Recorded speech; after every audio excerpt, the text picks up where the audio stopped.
আপনি যখন বিরিয়ানি কিনতে যান নিশ্চয়ই খেয়াল করেছেন দোকানের সামনে রাখা বিরিয়ানির হাঁড়ির গায়ে লাল কাপড় জড়ানো রয়েছে।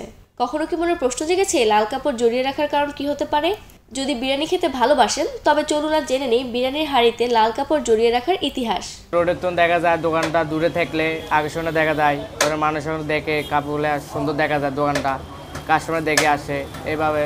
ধরেন আর দোকানের ডেকোরেশন ধরেন লাল জিনিসগুলো লাগালে দোকানটা আকর্ষণে দেখা যায়, সুন্দর দেখা যায়, এই কারণে লাগাই। লাল রঙকে সবসময় আভিজাত্যের প্রতীক হিসেবে ধরা হয়। বিশেষ কোনো অতিথিকে বরণ করার জন্য পাতা হয় লাল গালিচা।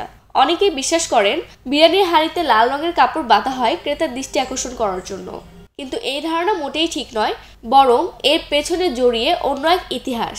সাম্রাজ্য হারিয়ে মুঘল সম্রাট হুমায়ুন যখন ইরানে আশ্রয় নিয়েছিলেন তখন তাকে পারস্য সম্রাট লাল গালিচার উষ্ণ অভ্যর্থনা জানিয়েছিলেন।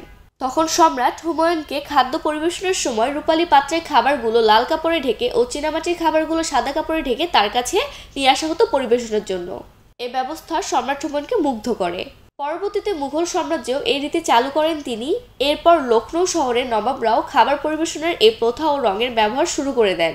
মূলত রাজকীয় খাবার বোঝানোর জন্যই বিরিয়ানি হাঁড়ির গায়ে লাল কাপড় জড়িয়ে রাখার চল শুরু হয় তখন থেকে। মানে লাল কাপড় এটা দিয়েই হান্ডি বাঁধতে রাখলে মানে এটা দূর থেকে একটা দেখা যায় বা বোঝা যায় ওইখানে একটা বিরিয়ানি দোকান আছে, যে আর কি এই সর্বপ্রথম যে বিরিয়ানি দোকান হয়েছে সেখানে মনে করো এই লাল কাপড় দিয়ে বাঁধা হয়েছে, লাল কাপড় দিয়েই মানে শুরু করছে সর্বপ্রথম থেকে।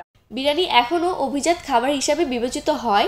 এর হাঁড়ি গায়ে লাল কাপড় জড়ানোর আসল কারণ জানা না থাকলেও সাধারণ মানুষ দূর থেকে লাল কাপড় দেখেই বুঝে যান কোথায় রয়েছে বিরিয়ানির দোকান। এরপর পছন্দের দোকান থেকে পছন্দের বিরিয়ানি কিনে খাওয়া আরও সহজ হয়ে যায়।